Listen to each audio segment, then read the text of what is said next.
El mundo disruptivo de Sofía será una plataforma que presenta historias innovadoras, disruptivas, diferentes, trascendentales, que rompe patrones, prejuicios y paradigmas, y nos cuente historias inspiracionales de mujeres y hombres que han dejado un legado a través de hacer las cosas diferentes. Bienvenidos al mundo disruptivo de Sofía. Esta plataforma fue creada para invitar a mujeres y hombres que están trascendiendo, rompiendo prejuicios, paradigmas y haciendo una diferencia en sus historias para que otros sean impactados, otros sean inspirados y realmente puedan cambiar sus vidas a través de ver estos ejemplos. Así que hoy tenemos a una mujer que realmente toda su vida se resume en una palabra y es resiliencia. Realmente ha enfrentado muchas adversidades, muchos cambios drásticos y a pesar de todo se ha levantado y seguido adelante. Esta entrevista la titulamos Me caí, pero me levanté y creé un imperio.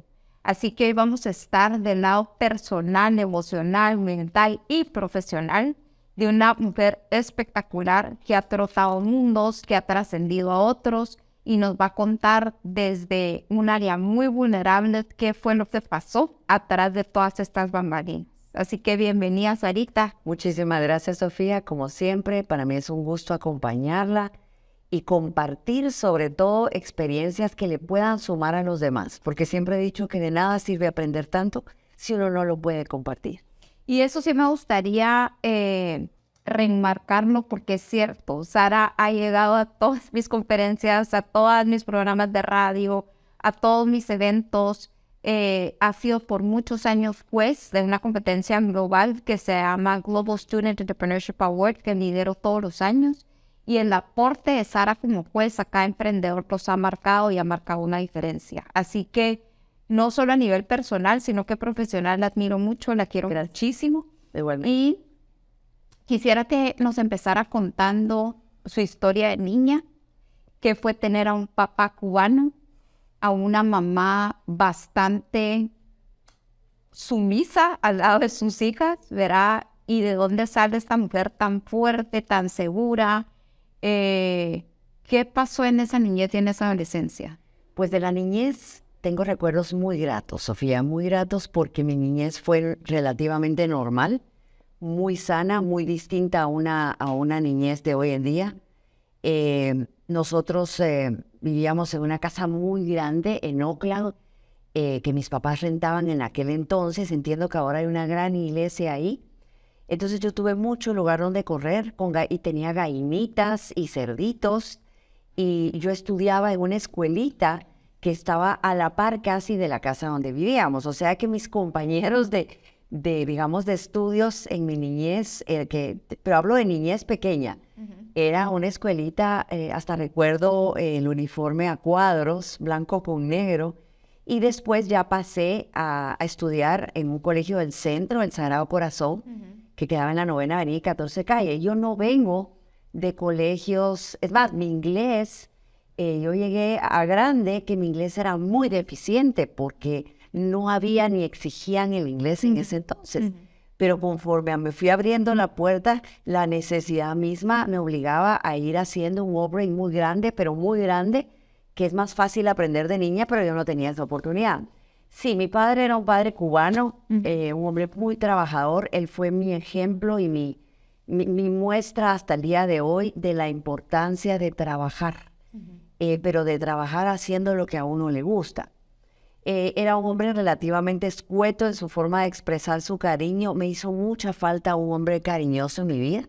Eso también marca mucho tu vida después como mujer, pero tienes que andarlo entendiendo de mil maneras, porque no lo hacía de mala fe ni de mala intención. Solo que ellos eran 13 hermanos en un país relativamente pobre, entonces tenían que salir a comer y a sustentarse como podían. Entonces mi papá estuvo en la marina, mi papá vendía tabaco en la playa, en Cuba. Él contaba sus experiencias, pero yo cuando las escuchaba, pareciera ser que él en la vida mía marcó mucho la importancia de no hay hombres, no hay mujeres, hay gente responsable, hay un hombre que hay que cuidar, que el dinero no se daba en árboles. Y yo decía, sí, sí se dan en árboles, yo los visualizaba, o sea que marcó muchas cosas de manera positiva.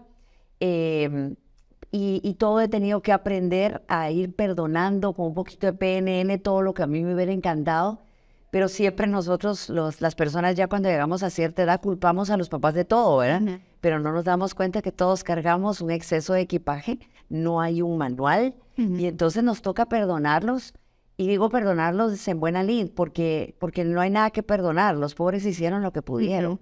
Pero hicieron lo mejor que pudieron. Entonces mi papá sí marcó mucho mi vida en relación a ser resiliente, a no llorar tanto, en el sentido de, levántese, pues ya se cayó, levántese, porque así decía mi papá. Y aunque tenía ganas de llorar, tenía dos opciones. Se me ponía a llorar, mi papá no me hace caso. Si en cambio me levantaba y solo me sacudía, y si algo me dolía, me hacía la valiente, mi papá me decía, muy bien, así se hace, porque él decía, así hacen los hombres. Papá, buscar esa aprobación. Buscar esa aprobación. Entonces sí me funcionó, sí sirvió. Y gracias a Dios nací una mujer muy positiva, porque pude haber nacido siendo una martirizada, o pude haber nacido siendo una persona que nunca le hubiera perdonado, o reprochando que todo ese tipo de falta de o exceso de me pudo haber hecho de otra forma. Yo creo que utilicé todos digamos, las deficiencias que los padres tenemos, en el caso de mi papá, las utilicé en muy positiva forma. Entonces mi niñez, yo tengo muy buenos recuerdos. Mi mamá era una mujer y ha sido siempre una mujer muy religiosa, muy católica. Entonces siempre estábamos en las procesiones, ella se iba conmigo a los teatros, pues en aquel entonces en el centro habían teatros. Mi mamá se disfrazaba conmigo de payaso en todo el colegio. Éramos los payasos en todas las clases. Entonces yo creo que tuve una mamá muy condescendiente y muy compañera en todo lo que hay que hacer. Hay que poner original, inventemos, diseñemos. No tenemos dinero para eso, inventémonos el disfraz. Mi mamá era muy creativa, muy creativa porque está viva, muy creativa, y eso en cierta forma balanceó lo estricto, y que mi papá, siendo dos mujeres nada más, mi hermana y yo, nos trataba como que fuéramos hombres. Vamos a pintar la casa. Les pago 5 quetzales por la pintada de la casa completa. Y bueno, no importa. Entonces siempre motivó inconscientemente a hacer negocios, a que todo lo que uno hacía tenía un valor, pero que ese valor tenía un propósito. Entonces, ¿qué vas a hacer con tu dinero, por ejemplo? Y mi mamá decía, no te lo gastes porque así hacemos el disfraz de carnaval. Entonces, sin querer, hubo una mezcla bastante buena y tengo un equilibrio y tengo recuerdos muy lindos de mi niñez.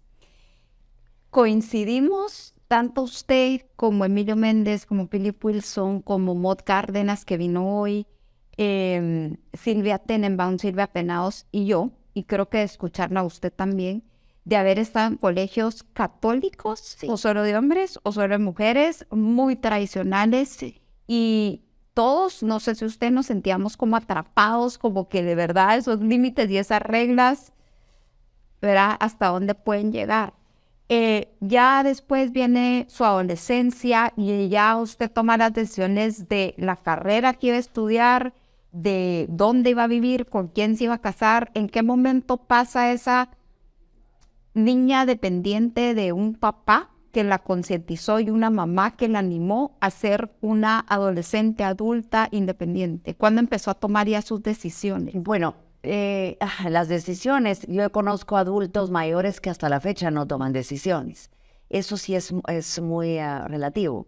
Tal vez de las personas más determinadas que conoció en mi vida es usted. O sea, usted se le mete cuando vendía cristales o no sé qué. Cristal cortado. Cuando echaba gasolina en las gasolineras, cuando administró el equipo de fútbol. O sea, de verdad, cuando se le mete algo, sí, es muy stubborn. Exactamente. Bueno, yo empecé muy joven en el colegio, bueno, en los básicos, ya a hacer mis primeros negocios. Hubo una época que estaban de moda las famosas chinitas, aquellos zapatos que eran bajitos, bueno. Y si no las tenía... Y si no las tenía, es que no puede ser. Igual que los penny loafers, aquellos zapatos que había que meterle una moneda. Sí. Todo eso fue, y los frijolitos, y ha habido de todo. Bueno, con las chinitas específicamente comencé yo mi primer negocio, porque estando yo en el colegio en el Sagrado Corazón, yo iba a hablar con una china que tenía una tienda cerca en Mariscal, donde vivía yo en esa época. Y entonces yo le decía, présteme 2 y se los traigo a devolver o se los pago cuando venga. Entonces ella confiaba en mí, me daba 2 zapatos y al día siguiente, o en la tarde, cuando regresaba del colegio, le pasaba pagando las 2 chinitas, ya las había vendido. Ya les había Ya ganado. las había ganado, entonces ya me alcanzaban para 4 y entonces, pero no las compraba, sino que yo siempre le sacaba consignación a ella. Entonces le pagaba las 2, me daba 4, al regresar vendía las 4 y entonces me pagaba y así sucesivamente hasta que llegaba a vender 25 chinitas a la semana. Pero no me bastó el Colegio Sagrado Corazón, sino que terminé en el Belga y con otras y las conocidas del área. Entonces hice mi capital con el que recuerdo, empecé y me compré mis primeros patines porque estaba de moda, Patinerama 5. Ahí fue donde empezó la moda, la época de los patines, que como disfruté. Como yo estaba acostumbrada, que vivía en una familia de clase media económicamente muy ajustada, entonces, y con la educación de mi papá era, si usted quiere algo extra de lo que nosotros podemos darle, se lo tiene que ganar. Gáneselo. Entonces, en este gáneselo yo literalmente lo hice, y lo hice desde entonces. Entonces, yo ya tomaba las decisiones para qué iba a usar ese dinero. Una vez agarré el dinero de la pintura de la casa completa para llamar a un jugador del Mundial de México. Pero a mí me fascinaba ese jugador, era un jugador español, era Butragueño. Era feo, pues, pero a mí me encantaba. Y van a creer que hablé 3 veces con Butragueño, lo llamé al hotel y me lo pasaron. Entonces yo tuve que La casa se cayó de pintura de vieja. Entonces mi mamá me cobró las llamadas de larga distancia, porque en lo que yo esperaba, para empezar no habían redes, no habían celulares, entonces era el teléfono fijo. A larga distancia. A larga distancia, y que mi mamá le ponía el famoso candado, y yo aún con el candado lograba marcar el teléfono. Era simpatiquísimo. O sea, le agarré la maña al teléfono. Entonces, ¿qué no hice yo de niña cuando los chicos de Puerto Rico estaban de moda? Yo no me bastaba con bailar y correr con los chicos de Puerto Rico, ¿no? Yo me metía al hotel, yo me hice amiga de los bomberos, de los municipales en esa época. Me hice novia de Miguel, que en paz descanse, él ya murió, y nos lo peleamos con la Grace Mata, me acuerdo yo. Ay, miren, cada cosa, pero toda la vida me he puesto un objetivo. Pero no es un objetivo, esto voy a hacer, no, sino que es un espíritu que me nace no sé de dónde, y cuando se me mete, hay veces que a las 3 de la mañana me despierto con una idea. Logro dormir y me tengo que levantar a escribir todo porque yo sé que al día 7 se me olvidó. Me logro dormir y cuando me despierto corro al lugar donde yo sé que apunté todo lo que se me ocurrió en la noche y comienzo a ejecutarlo, pero ya hoy lo hago más pensado. Ya empiezo a pasarlo a un papel y si los números no me dan en el papel, ya tomo decisiones, porque antes tomaba decisiones impulsivas y hacía negocios, se ponía cosas y no le hacía caso a eso, porque recuérdese que yo saqué mi administración de empresas hasta que ya mis hijos habían nacido. Creo que a los 38, 39 o 40 años comencé a sacar la primera licenciatura. Nunca había sacado una, o sea, me gradué de secretaria bilingüe y that's it. Yo todo lo hice al revés. Entonces recuérdense que por venir de colegio de mujeres nada más, en mi casa de sexo no se hablaba. Por consiguiente eran tabús, uno tenía que diseñar, no habían redes. Entonces de verdad era bien difícil tener alcance de información, que en ese entonces yo hubiera agradecido mucho tenerla. No me arrepiento de nada, sin embargo hubiera sido genial que la vida hubiera sido un poquito más organizada en mi vida, pero por mi temperamento, por mi pasión en todo, obviamente yo siempre he sido como un animalito educado, pero un animalito de impulso. Es decir, me fascina, por ejemplo, si estoy con alguien con que no tengo mucha relación, pero me nace el corazón regalarle algo, Lo hace. lo hago. Y entonces me pregunto a mí misma, bueno, no está bien lo que estoy haciendo porque esa persona ha sido así, así, así. Pero yo no vine al mundo para que alguien me dicte cómo ser, sino cómo me nace ser. Soy yo la que importa en esto. Entonces lo hago porque al final lo que yo me siento mejor regalando cosas o dando mis cosas y aportándoselas a alguien, ver una sonrisa o ver un agradecimiento que viene muy de adentro, vale más que la satisfacción de cuando yo cierro un negocio grande o cuando me pagan una comisión. No me siento tan bien. Y creo que aquí donde la vemos súper elegante, súper arreglada. Y me acuerdo que hace unos años le dije, mire Sara, porque hace 20 años yo camino, no uso carro. Y me acuerdo que llegó a una conferencia y le dije, mire Sara, yo de verdad no me importa no tener carro. Y me contestó, mire Sofía, no sé yo era igual una pena en una banqueta que en un Maserati. Y me acuerdo que salió en su Maserati, efectivamente. Sí, pero sí. a pesar de que ha logrado mucho económicamente y es una mujer muy próspera, sé que no es apegada. No tenemos mucho tiempo para contar cómo se fue de ser manager de Julio Zavala a los futbolistas, a las gasolineras, a los click-clacks, o cómo se llamaba. Clackers. Clackers. Clackers y Uruguay. Y hacer anuncios de niños, Sí. a vender cristales en PriceMart, Cristal cortado, sí. a traer una franquicia a nivel regional y de tener todo, salir en la ola, en portadas, que la casa más divina, la mujer más guapa, el esposo perfecto, Sí. se queda sin nada. Así es, sin nada literal, hasta sin el esposo. Sin el esposo, sin la casa. Me acuerdo que le dijo, quítate el traje porque ya lo vendí también. Sí, exactamente, o sea... Entonces, ¿qué pasó en ese momento? No quiero hablar tanto de negocios porque quiero hablar también de la parte como mujer. Si alguien me ha mentoreado de una forma increíble es usted, ¿verdad? He escuchado a todos los novios, amores y desamores. Sí. Y me sé muchos secretos de Sara Sugaray. Pero cuéntenos primero cómo hizo para caerse y levantar ahora un imperio y hacer algo mucho más grande que un Express, The Limited, Justice and Brothers o lo que haya sido. La práctica, Sofía, la práctica de caerme y la práctica de levantarme. Esto es algo que no nos enseñan en el colegio ni hay un manual para hacerlo. Y aunque hubiera un manual, uno puede leer, pero es como ir llover. En la vida real, la única manera de uno aprender de las cosas que de verdad duelen o de levantarse del piso es practicando. Pero para practicar, ahí es donde radica la diferencia entre uno que no se puede levantar y otro que sí, su carácter, su fuerza interna, su espiritualidad. Si es una persona medias tintas, por ejemplo, en su carácter, posiblemente como medias tintas salga medio intentando gatear y no lo logre.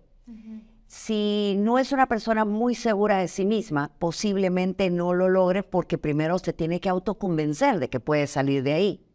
Son varios ingredientes para poder salir, pero esa primera vez que usted sale no se explica ni cómo lo logra, solo salió, pero ayudan todos esos ingredientes. Espiritualmente estar fortalecido, no importa en lo que usted crea, pero es que necesita, eso es como un tenista. No voy a pretender yo, flaquita o haciendo, por ejemplo, no haciendo gimnasio, jugar un partido de 3 horas bajo el sol, cuando hay un momento donde el cuerpo acaba con sus posibilidades, pero van a salir las siguientes de su fortaleza interna, o sea, su espiritualidad y su mente, y otra gran parte de sus músculos bien trabajados, aunque visualmente no se note. Quiere decir que ese es el mejor ejemplo de la fortaleza en una persona ante una vicisitud o un problema. Yo ya tengo práctica, es increíble poder decirlo, para caerme y levantarme. A mí ya no me asusta una situación difícil, ya no me asusta un acontecimiento, ya no me asusta montar un negocio y quebrarlo, porque más bajo no pude haber caído. O sea, ¿cuántas veces he tocado el piso? O sea, yo me quedé sin casa, sin nada, lo vendí todo. Y después de que uno se queda con 1,000 quetzales entre la billetera, vendió todo, no tiene ni siquiera dónde vivir, entonces dice, wow, ¿por dónde empiezo? Pero tengo el know-how, pero sé cómo hacerlo y tengo amigos, tengo contactos en este negocio y con todo lo que vendí logré pagar todas esas deudas en su momento, porque mi papá decía que tu nombre era algo con lo que tenías que cuidar porque era tu marca, era tu Chanel o tu etiqueta, para seguir siendo una persona creíble. Pues con credibilidad me quedé y con muchas ganas de volverme a levantar y con la fe y la frente en alto de que podía volver a empezar. Me tardé lo mismo que... hay un dicho en Cuba que dicen, dicen, me tardé lo mismo que un negro parado en la puerta de una fiesta. Nada, porque están bailando. Entonces es igual, yo me tardaba nada en levantarme de nuevo. Y ahora esta nueva última empresa, me vine de Madrid, viviendo allá. Me acuerdo, a medio COVID. A medio COVID, me vine en el último vuelo que salió y en pleno encierro empecé a organizar de nuevo esta empresa. Fue las que deportaron de que no podía salir de sus casas. No podía salir de mi casa y la policía es un desastre. Sí. Y me querían sacar del edificio de mi hijo porque publicaron los nombres de todos los que viajamos en ese vuelo. Y yo decía, si me sacan, ¿de dónde voy? Y mi hijo me dijo, aquí nadie te va a sacar. Entonces él se puso los moños y dijo, ahí es donde uno nota lo que aprenden los hijos en los momentos difíciles de uno. Y dijo, llama a la recepción y dice, mi mamá está nítida. Quien tenga ganas de venir a tomar la temperatura y a verla, está abierta la puerta. Es más, no la voy a cerrar. Y mi mamá no está saliendo de aquí. Aquí ha estado durante 15 días, no ha salido, no va a salir, no le interesa salir, está feliz de estar en mi cama y el que está durmiendo en la alfombra en la sala soy yo. Entonces ya dejaron de molestar. Pero el tema es que la fortaleza mía es de la práctica con las miles de veces que me he levantado. Y voy a seguir metiendo las patas una y otra vez. Pero es porque yo hago lo que me apasiona. Hoy en día ya, bueno, ya no soy una niña, obviamente tengo muchos más de 50 Pero parece. años. No, dejaría así, pero ya con los años uno va aprendiendo la importancia de parar un momento, pensar las consecuencias de su decisión, no por miedo, sino por los demás. Y segundo, porque ya en el caso de mi edad, digo, bueno, si vuelvo a perderlo todo otra vez, lo voy a volver a hacer, pero no tengo la cantidad de años para... Pero la verdad es que no he necesitado muchos, porque con Propiedades Platino, que me regresé con una mano adelante y una atrás. como decía Menos mi de un papá, año. La empresa tiene 2 años. O sea, yo vení en el 2020. Yo Bueno, tenía- pero al mes que empezó, vendió. si no, yo al mes que regresé empecé a vender y vendí muchísimo. Y cerré negocios que había dejado en Madrid casi terminados, sin ver al cliente, cerrando las negociaciones allá. Pero siempre he tenido ángeles, siempre he tenido, yo creo que Dios me mandó al mundo con una luz y un aura muy grande para tener ese don. Primero, de ayudar a la gente. Me costó mucho descubrir que mi propósito de vida era compartir y ayudar gente.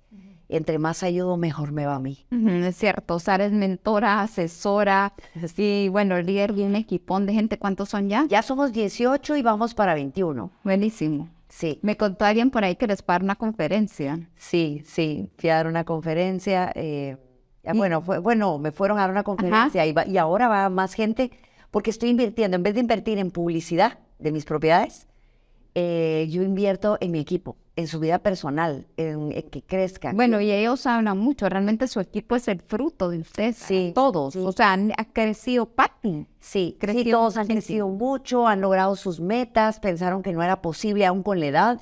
Yo no creo en el factor de la edad. Yo he agarrado desde la generación X, tengo millennials, tengo gente mayor, pero es que todos pueden, o sea, todos pueden. Ahí solo hay que tener la paciencia para lograrlo, pero yo me fijo mucho en la personalidad de cada uno. Sé si va a aguantar, sé si no va a aguantar. Ujú. Ahora, ya hablamos de toda la parte profesional, de la resiliencia, de que realmente su propósito es ayudar personas, pero también ha sido ceder ante relaciones, Sí. ser mamá de 3 hijos, de 3 papás diferentes, cada uno con una personalidad totalmente diferente y con un liderazgo muy fuerte, cada uno en su área. Sí. Cuéntenos cómo fue, pues sí, cada enamoramiento, cómo fue la experiencia de tener cada hijo, fueron en diferentes momentos. Verá, uno está metidísimo en deporte, el otro metidísimo en negocios. Sí. ¿Cómo ha sido ser la mamá de estos 3 jóvenes ya y seguir siendo esa mujer resiliente que sigue dando el ejemplo? Justo vino un mentor hace poco y me dijo, mira, Sofía, cuando tengas un hijo no va a ser lo que tú le digas que va a ser, va a ser lo que tú hagas Es y correcto. lo que ve en ti. Es correcto. Es Cuéntenos. correcto. Yo, madre, he sido exactamente la misma, exigente, estricta con los 3. Cada hijo trae su personalidad como cualquier ser humano y yo lo que he hecho es follow the leader. Es decir, yo he creído que no puedo educar a alguien a quien no le doy la muestra de cómo se hacen las cosas. Yo soy una persona emocionalmente muy apasionada, es decir, soy muy sensible. Yo veo una película y lloro con toda la película, ya me veo en ella. Entonces yo me la como en la película y vivo y me pongo en ella. La protagonista. Soy la protagonista de la película. Sin embargo, a ciertas personas tienen la impresión equivocada de mi persona, tal vez porque ante tanta resiliencia me he vuelto un poquito muy protectora porque siento que me lastiman. Una de mis debilidades más grandes es que la gente me lastime o me traicione. Es mi debilidad más grande. Y este es un flanco que trato de cuidar y de proteger para evitar que esa flecha entre por el único espacio por donde me pueden botar. Es decir, mi debilidad más grande es la traición, mi debilidad más grande es la mentira. Entonces, el que me conoce perfectamente lo sabe, y yo lo digo, no tengo ningún problema, no lo oculto, pero me protejo un poquitito, y hay veces que la energía de ciertas personas me duele, o sea, no, hay algo que no me gusta, y yo creo que es automático. Ahora la vida es un espejo, es un rapport. Lo que yo veo es lo que me retraigo o me cuido, y esto es así. Entonces, como madre, me costaba porque yo trabajaba parejo para poder sostenerlos. Yo tuve matrimonios, no voy a decir irresponsables, porque la relación con mis exesposos es maravillosa y no me gusta hacer eso. Yo creo que la responsabilidad de ser mamá no es de dos. O sea, los hijos nacen con un esperma y los ovarios de una mujer.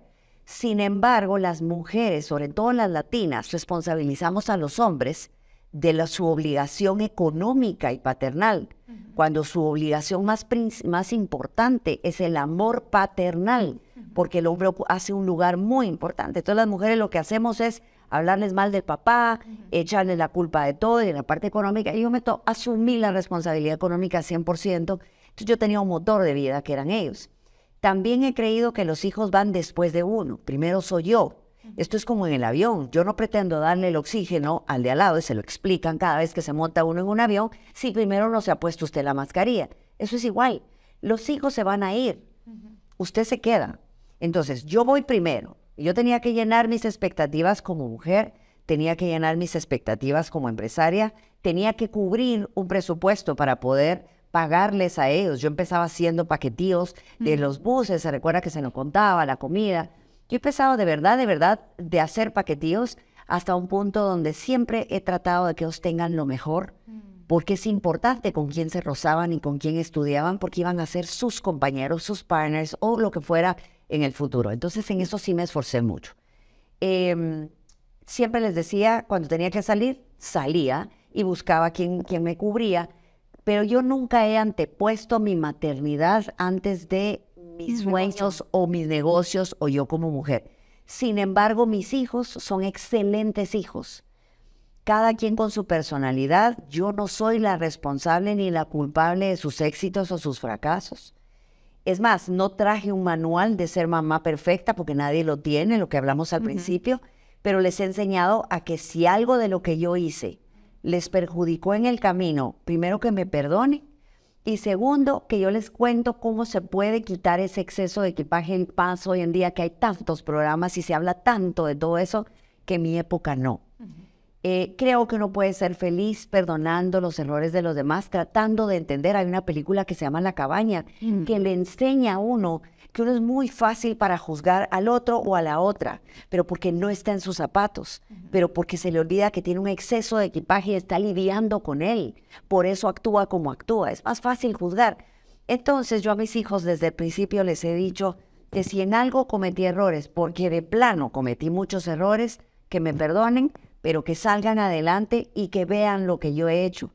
Ellos han estado al frente de todas mis conferencias, ellos están al frente de mi equipo de ventas, ellos están al frente y son tratados exactamente igual. Aquí nadie. Cuéntenos un poco de cada uno, la personalidad de cada uno. Bueno, Janica, que es la de 21 años, que es la hija de Jan, son eslovacos, viven en Eslovaquia porque el sueño de ella desde los 11 años era ser tenista profesional. Y ahí está. Entonces yo dije, bueno, la que se va a sacrificar soy yo como mamá, pero esta niña no lo va a lograr quedándose en Guatemala. Entonces la comenzamos a mandar a Miami, hasta el punto que se me ocurrió decirle a mi suegra que si podía irse Janica a vivir a Eslovaquia para que ella tuviera entrenamiento con rusos y con gente del sector de esa parte de Europa.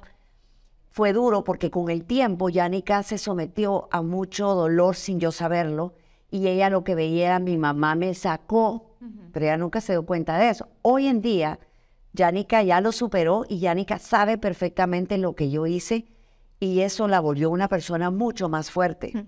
Pero es que uno se vuelve fuerte en la línea de fuego, no debajo de las faldas de la mamá. Y al final ella tenía que vivir su propia vida. Tenía que vivir su vida, quería un sueño, y ahora la veo más metida que nunca porque ya está empezando la WTA. Tiene 21 años, es una Yo niña. me acuerdo cuando Janica pasó este proceso como de duelo que se manifestó en la conducta, me acuerdo que lo hablamos. Correcto. Y me acuerdo que fue una época en la que empecé a dar testimonio que mucha mamá se me acercaba llorando con la pena, con la carga, y me acuerdo de verla a usted entera. Estábamos en Saúl, me acuerdo que una copa de vino blanco. Sí, sí. Y me dijo, Sofía, ella lo tiene que vivir. Así es. Yo no puedo hacer nada, ¿verdad? Ya es una niña independiente y yo voy a estar ahí siempre, pero ella tiene que vivirlo. Así es. Además tiene un papá maravilloso. O sea, mejor padre en esta vida que su Bueno, papá. ese fue el esposo que yo conocí, Sara. Sí, Era mi súper tercer buena gente. matrimonio. Estoy casada 18 años. Espectacular. Es más, la Navidad, el Año Nuevo la acabamos de pasar todos juntos. Pero cuéntales por qué decidió que ella no. Es que es Porque un día me levanté y con toda esta debacle de Justice y todo, y trabajábamos juntos tantas horas, yo sentía que mi relación con él era, yo me levantaba y era mi hermano. Entonces yo me levanté y le dije, mira, Jan, yo de verdad siento que me levanto con mi hermano. Eso quiere decir que nuestra relación hombre-mujer, yo siento que ya no te amo como hombre. O sea, siento que te quiero, pues yo te puedo abrazar toda la vida. Pero él da la vida. Pues. Él daba la vida hasta la fecha. Sara es 10 años más grande que él. Bueno, que 11. Fuimos a un cumpleaños y Jan le tomaba videos por todos lados, llega con una minifalda divina. Me acuerdo que bailó espectacular como hija de cubano. Sí. Con todos sus exnovios. Así Ya le atrás fue el famoso Loro, y le fue a decir, Loro, fíjate que solo contigo bailaba disco. Ella se moría por llegar a los 50 años y bailar el Wind on Fire.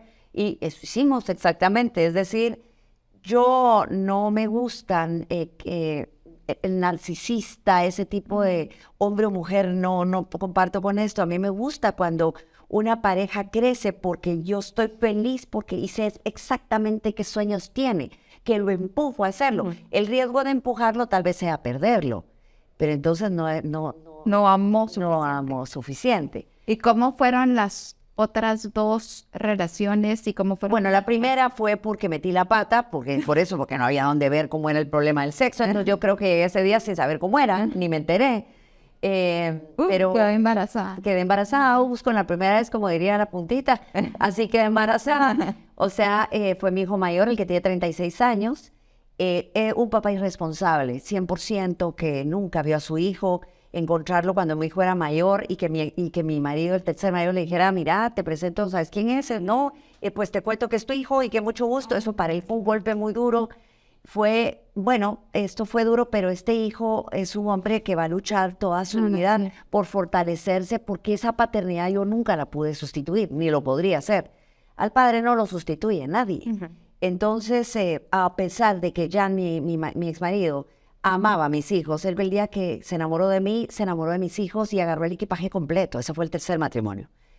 Tengo muy buena relación con mis ex esposos. De hecho, el papá de mi hijo, de Cristian, que es el segundo, la esposa de él es una de mis mejores agentes de ventas. Yo cuando la vi en COVID sin trabajo, después de años de tener Exporta a su cargo, le dije, ¿qué estás haciendo? ¿Quieres venir conmigo? Me dijo, sí, Sara. Se vino conmigo, es alguien a quien quiero mucho. Es una mujer muy fuerte, muy sacadora de ella sí pudo sacar ese matrimonio que yo no pude sacar porque yo soy muy independiente. Pero ella sí ha cargado ese matrimonio y ahí lo tiene, ¿verdad? El que cree en el matrimonio toda la vida, ese es un ejemplo de cómo cargar un matrimonio. Yo no puedo cargar un hombre por el que no siento admiración, respeto, porque económicamente lo voy a superar. Entonces, no se trata de lo económico, se trata de otro tipo de cosas. Entonces, pero ha sido un padre maravilloso, el padre de mi hijo Cristian, y tengo relación muy buena con él. Y Cristian es encantador, y mi hijo Cristian ama a su padre, pero adora y habla todos los días con mi hermano y el tercero, con Jan. Yo creo que la vida es muy corta para guardar resentimientos con la gente que tenemos cerca.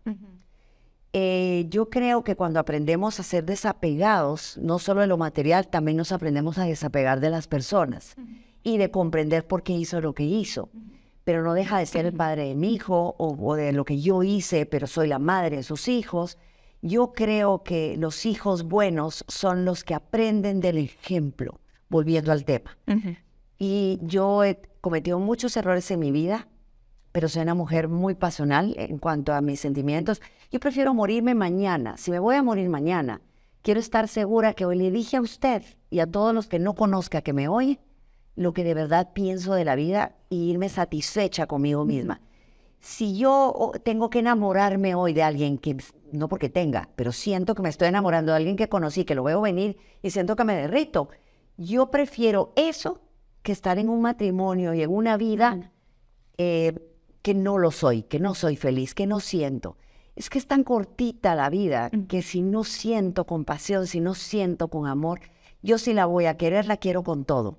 Si no, soy la persona más indiferente del mundo, porque creo que el mundo está lleno de personas, pero prefiero darle lo que puedo a los que tengo cerca o a los que se acercan.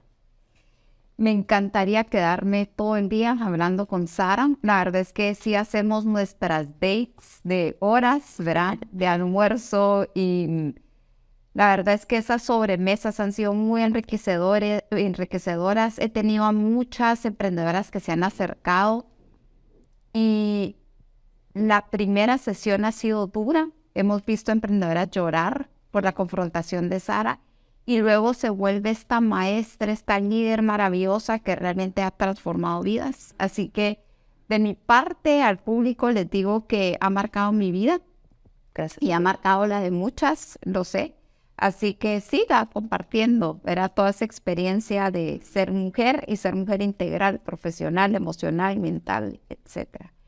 Pero se nos está acabando el tiempo. Sí. Voy a cerrar antes de despedirme con 5 preguntas. Sí. Solo me puede contestar sí, no o una palabra, excepto la última. Ok. ¿Se ha enamorado? Sí. ¿Ha tenido mentores? Sí. ¿Cuál es su comida preferida? El aguacate. No, le juro que pensé que iba a decir eso. Esa es la comida preferida de Anna Wintour, que es también mi diva. El aguacate. No. El aguacate. ¿Cuál es su ciudad preferida? Praga. Y si le dijera, puede estar en el lugar que quiera, con las personas que quieran, viendo lo que quiera, oliendo lo que quiera, su mejor lugar en el mundo, ¿dónde sería? En la playa y en Río Dulce. ¿Sola? Sobre un yate. No, sola no, qué aburrido. Lo ideal sería acompañada tomando vino blanco. Lo ideal sería haciendo el amor. Lo ideal sería con charlas inteligentes, concretas. Y lo ideal sería con una persona tan auténtica que yo olvide el tiempo y todo lo demás. Pues esta fue Sara Alzugaray. Sarita, la quiero y la admiro muchísimo. Gracias por siempre creer en mí, en mis locuras y en todos mis proyectos, porque ha sido parte desde... Me acuerdo que mi primera experiencia de entrepreneurship hace 10 años fue llegar de audiencia a un First Tuesday y a una competencia donde usted era juez. Sí. Y me acuerdo que entró, era la época que era celíaca. Sí. Y me acuerdo que iba nítida, vestida de negro con sus lentes y le dio feedback a todos y se los botó a todos. Y me acuerdo que la Caro Uribe corría por toda la marra consiguiendo galletas sin gluten porque Sara Alzugaray estaba ahí. Sí. Y de verdad que trascendió en mí. Nunca me imaginé que ese ícono iba a ser pues como una mamá para mí. Y gracias por tanto, por este momento y por todos los que hemos pasado juntos. Es un gusto. Y le voy a decir algo. Dentro de este camino la deslealtad es muy normal. Yo soy la mujer más feliz que hasta el que me ha sido desleal tiene una empresa o tiene algo que yo lo incursioné o le enseñé los detalles. ¿Sabe qué me importa? Que le vaya bien. Así es que más aún con gente que quiero, más aún con gente que ayudo con la mano y con los brazos. Yo soy feliz con todo el que le va bien, porque sabe que afuera hay para todos. No se va a acabar nada, hay para todos. De hecho, la envidia no debería existir. Así es que yo le agradezco que siempre me invite. Ya sabe que soy muy auténtica, soy una persona que dice lo que piensa y lo que siente. Y tal vez lo que le dije ayer, es decir, hace un año, no sea muy parecido a lo que le diga hoy, porque voy sobre el camino y voy sobre la marcha. Y las cosas a veces cambian, y los panoramas cambian, y los colores también. Así es que gracias por invitarme. Buenísimo. Pues esto fue un episodio más de El Mundo Disruptivo de Sofía. Nos vemos la próxima.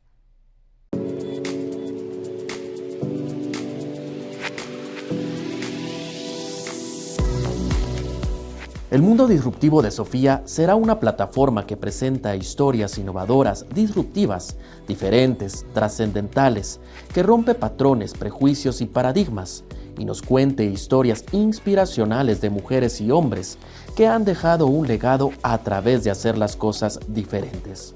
Bienvenidos al Mundo Disruptivo de Sofía.